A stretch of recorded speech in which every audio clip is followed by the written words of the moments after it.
आज की जो प्रेस वार्ता है, इस प्रेस वार्ता में जो हमारे हरियाणा प्रदेश के अंदर गरीब परिवार, बीपीएल परिवार,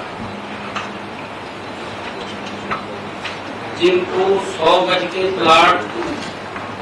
पीछे देने का बात कही गई थी, उन लोगों को प्लाट के नाम के ऊपर जगह दिखा दी गई, परंतु कोई पोजीशन या उनके नाम कोई रजिस्ट्री नहीं हुई। और काफी संख्या के अंदर ऐसे लोग चक्कर काट रहे थे कि हमें उस 100 गज प्लॉट की पोजीशन भी मिले, उसकी रजिस्ट्री भी मिले। बहुत सारे ऐसे बेनिफिशरीज थे, लाभार्थी थे, जो ये चाहते हैं कि हमें 100 गज का प्लॉट मिले। उसको लेकर के एक योजना पिछले दिनों आदरणीय मनोहर लाल जी ने वो बनाई। विधानसभा के अंदर भी इसका बजट का अलग से प्रावधान किया गया और उसके निमित्त कल सोनीपत में ऐसे जो लाभार्थी हैं उन सबको प्लॉट की पोजीशन भी दी जाएगी। हरियाणा प्रदेश के अंदर अलग अलग स्थानों के ऊपर ये कार्यक्रम का आयोजन होगा। उस कार्यक्रम में हमारे हरियाणा सरकार के सभी मंत्रीगण, हमारे सभी विधायकगण वहां पर मौजूद रहेंगे और मैं स्वयं सोनीपत से इस योजना के माध्यम से ऐसे हमारे जो लाभार्थी हैं उनको प्लॉटों की पोजीशन भी दी जाएगी और उनको रजिस्ट्री भी वहीं पर मौके पर ही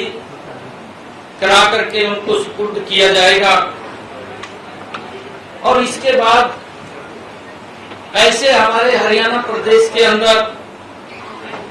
ये 20,000 लाभार्थी हैं जिनको कल प्लॉट और पोजीशन दी जाएगी, क्योंकि ये कांग्रेस सरकार ने इसको शुरू तो किया, परंतु उनके हालात के ऊपर छोड़ दिए। वो घूमते रहे, ना उनके पास कोई कागज था, ना उनके पास कोई रजिस्ट्री थी।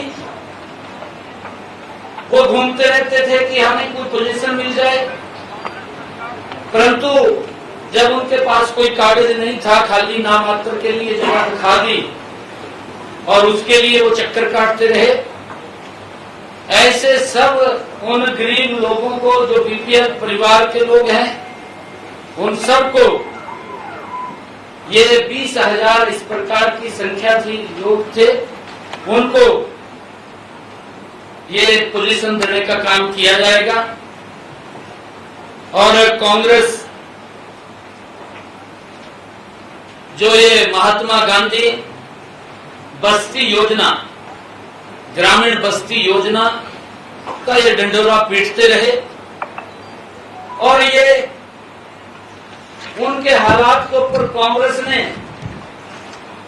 गांधी जी के नाम के ऊपर इस योजना को शुरू किया, परंतु उसको अमली जामा नहीं बनाया, खाली नाम दे दिया, उनके हालात के ऊपर छोड़ दिया। हमने निर्णय किया है इस समस्या के समाधान के लिए मुख्यमंत्री ग्रामीण आवास योजना के अंतर्गत सभी लाभार्थी, जितने ये लाभार्थी थे, उन सबको प्लॉट का कब्जा भी दिया जाएगा, उनको रजिस्ट्री भी बना करके दी जाएगी।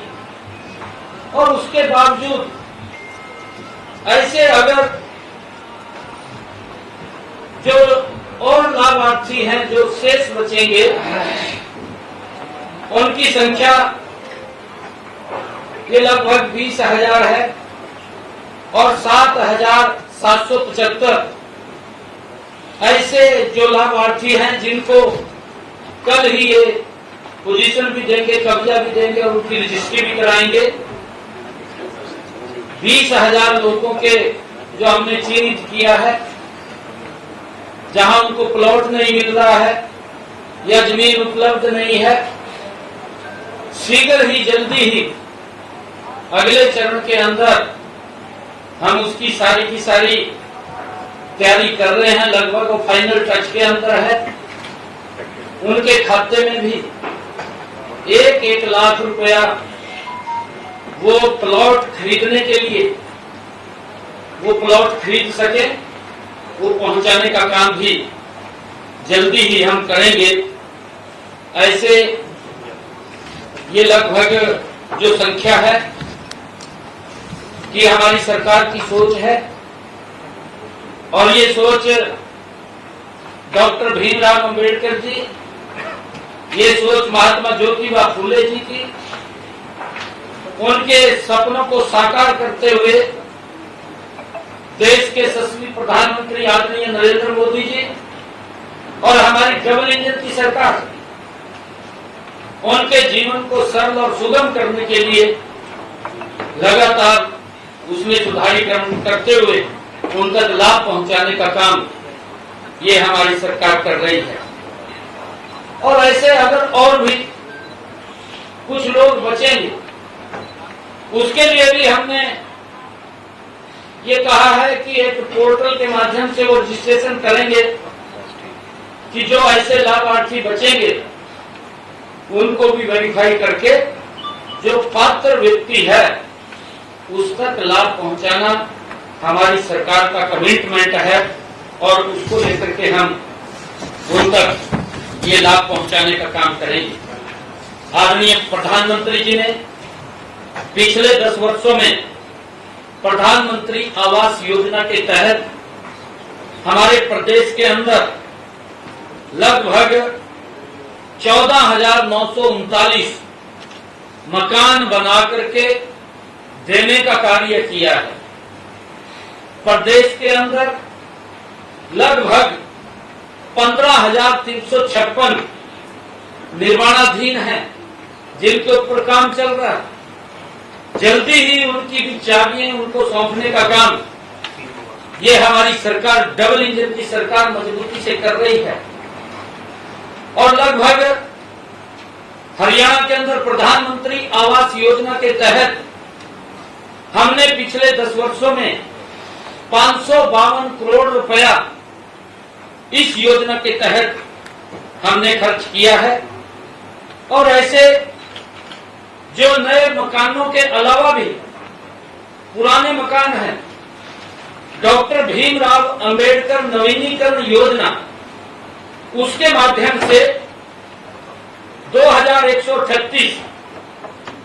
पुराने मकानों के विस्तार, उनके नवीनीकरण के लिए भी हमने 60 हजार रुपया उन तक पहुंचाने का ये काम किया है। और इस योजना के तहत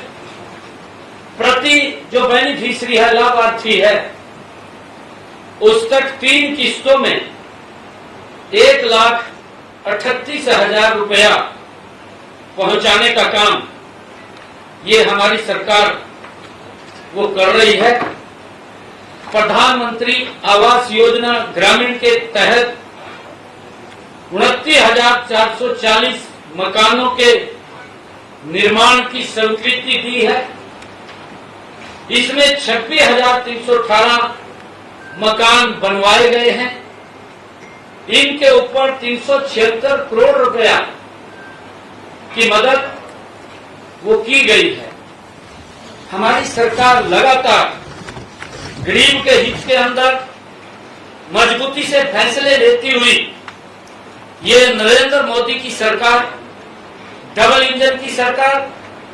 गरीबों के हित में मजबूत फैसले लेकर के उनको सशक्त करने का काम कर रही है। मैं आज आप लोगों के माध्यम से देश के यशस्वी नेता, दुनिया के लोकप्रिय नेता, जो आज तीसरी बार भारत के प्रधान सेवक के रूप में, जिनके मन में गरीब को लेकर के पीड़ा है, जिनके मन में किसान को लेकर के पीड़ा है, जिनके मन में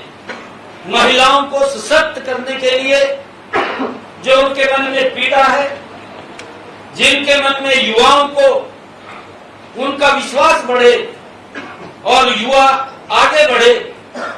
उसको लेकर के चिंता करते हैं, ऐसे यशस्वी नेता आज तीसरी बार इस देश की बागडोर संभालने का काम करेंगे। और मुझे ये पूर्ण विश्वास है, आदरणीय नरेंद्र मोदी जी को मैं हरियाणा की तरफ से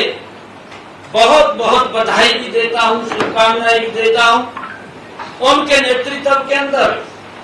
ये भारत और गति से आगे बढ़ेगा। जो आदरणीय मोदी जी का संकल्प है कि हमने भारत को 2047 तक ये विकसित राष्ट्र बनाना है, हरियाणा पूर्ण रूप से आदरणीय मोदी जी के साथ खड़ा होकर के उनके संकल्प को साकार करने में मजबूती प्रदान करेगा। और मुझे आज आप लोगों के माध्यम से ये भी एक बात और कहनी है कि जो कांग्रेस के युवराज जिस प्रकार से ये पवित्र संविधान की बुक लेकर के वो पूरे देश के अंदर गरीबों को उनको लाभ तो देने की बात 60 सालों के अंदर कांग्रेस ने नहीं की, परंतु ये झूठ का ढिंढोरा पीटने का काम ये कांग्रेस के युवराज, कांग्रेस के नेताओं, घमंडिया गठबंधन के लोगों ने जो एक देश के गरीबों को ऊपर अत्याचार किया, उनको भ्रमित किया, उनको झूठ के जंजाल में फंसाने का काम किया है। ये दुर्भाग्यपूर्ण है कि मोदी जी आएंगे तीसरी बार और वो संविधान को समाप्त कर देंगे, आरक्षण को समाप्त कर देंगे। इस प्रकार का पाप कांग्रेस और घमंडिया गठबंधन के लोगों ने किया है और उस पाप के आधार के ऊपर ही, क्योंकि जो सीटें उनकी आई हैं वो इसी झूठ के आधार के ऊपर आई हैं, देश इसको समझ रहा है। आज देश पूर्ण रूप से समझ चुका है कि ये जो बुक, ये जो पवित्र संविधान जिसका सम्मान कभी भी कांग्रेस ने नहीं किया है, मैं आज आपके बीच में कहना चाहूंगा, सबसे पहले जो डॉक्टर भीमराव अंबेडकर जी ने विरोध किया था लोकसभा के अंदर, उन्होंने ये बात खड़े होकर के कही थी कि जो धारा 370 है, जो जवाहरलाल नेहरू जी ने उसको शामिल किया था, धारा 370 बनाई थी, डॉक्टर भीमराव अंबेडकर जी ने उसका विरोध किया था कि धारा 370 इस पवित्र संविधान में शामिल नहीं होनी चाहिए। संविधान की मूल भावना के साथ खिलवाड़ करने का काम सबसे पहले अगर किसी ने किया वो कांग्रेस पार्टी ने किया। मुझे बड़ा दुख होता है, लगातार बाबा साहब के इस पवित्र संविधान को कांग्रेस और घमंडिया गठबंधन के लोगों ने मंचों के ऊपर अपमानित करने का काम किया है। उनको देश से माफी मांगनी चाहिए। और मैं ये भी बताना चाहता हूं कि जब दूसरी बार इस पवित्र संविधान से डॉक्टर भीमराव अंबेडकर जी की मूल भावना से कांग्रेस ने इससे खिलवाड़ करने का काम तब किया जब 1975 में इमरजेंसी लगी। इंदिरा गांधी ने उस समय के अंदर संविधान जो हमारी धारा 39 है, धारा 39 के अंदर ये प्रावधान ये कांग्रेस पार्टी ने किया और ये किया कि अगर प्रधानमंत्री छल से, कपट से, बेईमानी से या किसी और अन्य संसाधनों से, चाहे वो पैसे के बल के ऊपर हो, चाहे वो भ्रष्टाचार के बल के ऊपर हो,